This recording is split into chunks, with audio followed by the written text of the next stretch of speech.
Alright, what is up? This is SLOplays, and I'm here today for some more Dragon Ball Xenoverse 2 and potential Dragon Ball Xenoverse 3 news/speculation here on the channel. This is actually going to be a fun video I've been wanting to make for a while now. I've done videos like this in the past where we discuss manga content in the video games, and especially in Xenoverse 2, because, you know, this is the game. Xenoverse and just the series in general is the game that is going to have some of the most characters, and it's specifically, you know, designed to have like over, you know, 100 to 200 characters. And with Xenoverse 3 potentially going to be coming out in the next couple of years and stuff, we're wondering, why hasn't the manga content been adapted in any of the video games at all, with the exception of a couple of moves like Goku's Hakai or whatever that he does, and there are a few moves that have been in Dragon Ball Heroes, and maybe some things that were in Dokkan, like, you know, Vegeta using the Gamma Burst Flash. I don't think it was called that, but it was in one of the, you know, animations of the super attacks and stuff. So something came out. This was about, I want to say, like maybe 4 or 5 days ago. And big shout outs to Zio Gran. Hopefully I'm pronouncing that right. For actually pointing this out and noticing this. I didn't see the interview at all until, you know, this person pointed it out, and I had to, you know, rewatch the interview myself. And this was, you know, just the Toyotaro and Victory Uchida interview that happened, I think, on the 8th. Today is the 13th.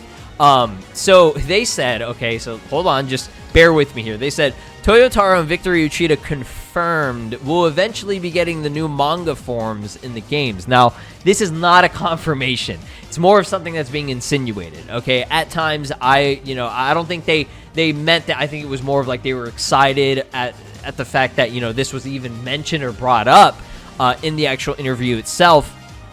And, you know, they kind of jumped the gun with it. But no, this is not a confirmation.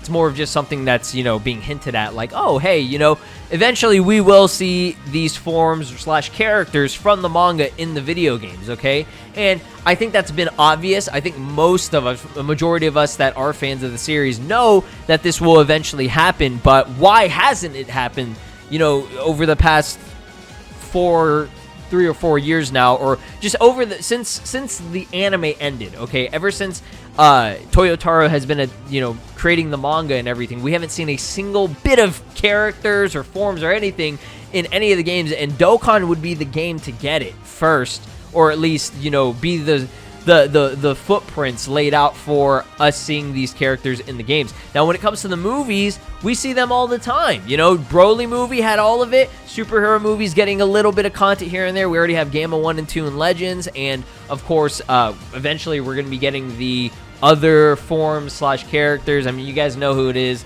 but I'm not going to bring it out just because you're spoiling and stuff. But, yeah, you guys get it. You get the idea of why this is happening. It's because it's international at that point, okay? You know, the manga, unfortunately, not everybody reads and not everybody knows even exists, you know, to a certain degree, all right?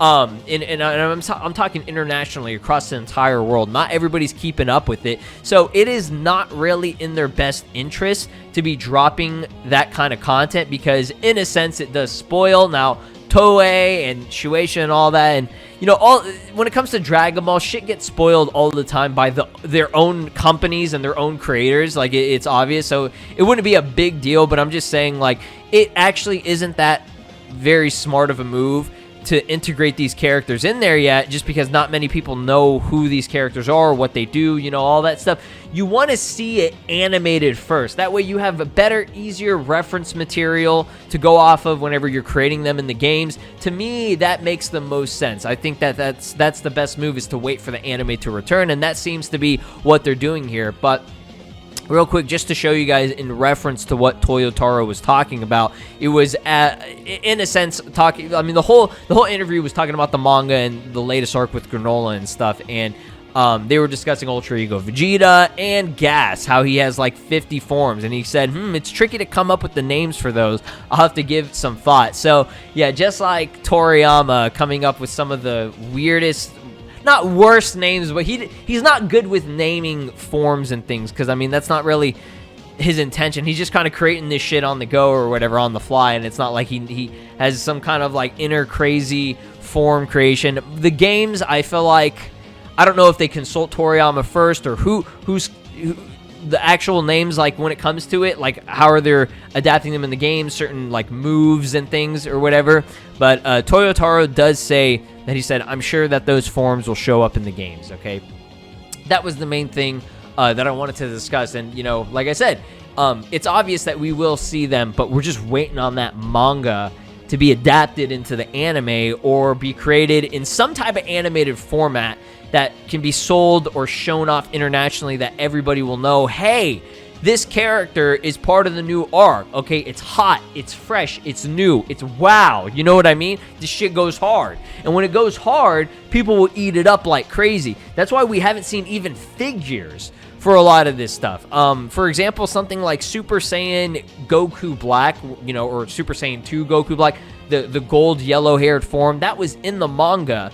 However, I don't know if we would actually see that in the actual anime or the video games at all, just because that arc had just kind of its different path that it took. Like in the manga, it was just completely different. Like, as you guys know, the manga content and stuff is slightly different when it comes to comparing it to the anime, because the anime in a sense came first, and then Toyotaro did his own versions of things. So we never got to see a Super Saiyan Goku Black. I don't know if that's a thing that they actually would integrate in the future, maybe, but I think because it will never get animated unless there's like a flashback or something, we probably won't be seeing that. But let me go ahead and go in game to Xenoverse 2 with a couple of mods. And let me just show you guys a couple of characters that we might be seeing in the future potentially if Xenoverse 2 wants to continue DLC by the time the anime comes back, or if they drop a Xenoverse 3, and then obviously we will see these characters eventually. Alright guys, so we are in game. I have a bunch of mods, a whole slew of them that I feel like fit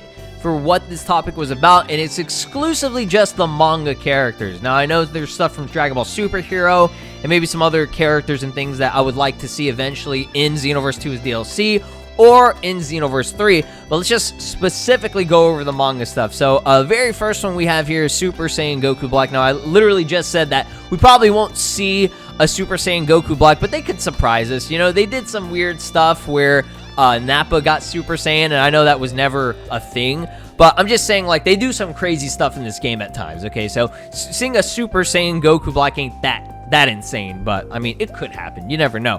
Next up, Moro, a fan favorite. Probably one of the best, if not the best arc in all of Dragon Ball Super, okay, arguably. A lot of people like the Moro arc, okay? There are obviously going to be people that complained about it, but this one, it looks really cool, man. Like, all the different forms. I know there was no villainous. Maybe in Xenoverse they would make it villainous, but, you know, he had a couple different versions, like his younger, more rejuvenated form. He had his old man form with the beard, where he had the goat style, and then he had his final form, which would, you know, had the classic Dragon Ball Cell-like appearance or whatever, like they always have. This version of Moro has definitely grown on me, and it looks sick. 7-3, okay? I know this is OG 7-3 or whatever, but 7-3, he was not very popular, but he was a very significant, you know, pretty powerful character. I believe him and Gohan fought, and like Piccolo and stuff. That he was a character, all right? He was one of the more important, significant characters in the Moro arc. So, hey, maybe we'll see him be returning in the Granola arc pretty soon here. Miris, okay? I don't really know if they would integrate Miris. Obviously, he's an angel, if you guys didn't know. Spoilers or whatever. There it is. Big shout out to Big Leah, by the way, for making these mods. I mean, Whis and Vados are in the game, so hey, it could happen. It could happen. Miris was a super significant character in the Moro arc, so it's like, it would make sense for him to be in my opinion, but I don't know if they would actually do it. You know what I mean? Planet Eater Moro. Now, this could be like a raid boss. If they make Cell Max a raid boss, I could see Planet Eater Moro being a raid boss. Now, obviously, he wouldn't be like this. Maybe they'll do like just like the giant Moro or whatever, because there's always some kind of kaiju giant character that they like to do. Ultra Spirit. This is one of the coolest things ever. We call it the Susanoo, or Spirit Projection Goku. It's a little bit glitchy on here, but this is such a cool thing. I could see this being a ultimate attack for this version, which, I mean, this is by Milkman. This is just Ultra Instinct Sign Goku. But as you guys know, Goku got his new controlled black-haired Ultra Instinct, which is literally just Ultra Instinct Sign. But it's basically his Goku's preferred version of Ultra Instinct to use. He has better control of his emotions in that way.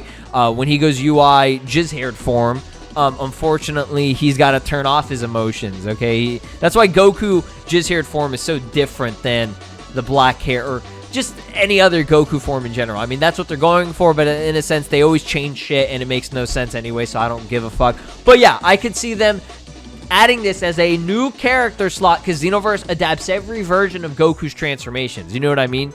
Another favorite, okay, a big contender for potential DLC in the future for Xenoverse 2, or one of the main characters that they want to integrate in Xenoverse 3, and that is Ultra Ego Vegeta. This is one of the coolest goddamn forms to ever exist.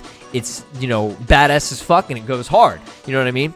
Granola. Big shoutouts to Zagor, I believe it's pronounced Zagor, for creating this. This is one of my favorite Granola mods. Very nice style. I love the colors of it. I do prefer the Xenoverse 2 vanilla textures, but he did a really nice job on this. Like, the model itself looks great. It's kind of reminds me of Pedro's remodels that he does. But yeah, I want Granola. Okay, these two, Vegeta Ultra Ego and Granola, I need it. Need them. Okay, obviously Moro and stuff are cool, but like these two characters, they have so much material from the manga that can be adapted into the anime and make for cool ass moves and things that you could have for your CAC and stuff. I think it'd be dope. And then we go to the characters that, I mean, it's like, you know, I don't think many people care for, but eventually they're gonna put him in there, because this guy right here, Heaters, Gas, my boy Gas him up. He has a bunch of different forms and things. He's got his little kid form. He kind of reminds me of Kid Buu, or just Buu in general, with the Super Buu and the fucking Kid Buu forms and all that. Now when it comes to Elec, Maki, and Oil, I don't know about them. I don't recall them doing too much. They're kind of more of like the side chicks, you know what I mean? Okay, I'm not gonna say that, but you know what I mean. Gas was the guy that has been doing the most things. He's got the cool, unique forms and abilities where he can create weapons. We didn't really see too much from Elec, Maki, and Oil. I mean, if they want to put him in, great. But I'm just saying, like, these are all characters from the manga that at least had some kind of significance in a sense. But let me know your thoughts and opinions. What character do you want to see adapted from the manga in the video games eventually in the future? Comment down below, like, subscribe, ring my notification bell, and I'll see you guys then. Peace. This is Broly, and you are watching SLOplays. Make sure to subscribe, or else I'll destroy your entire planet.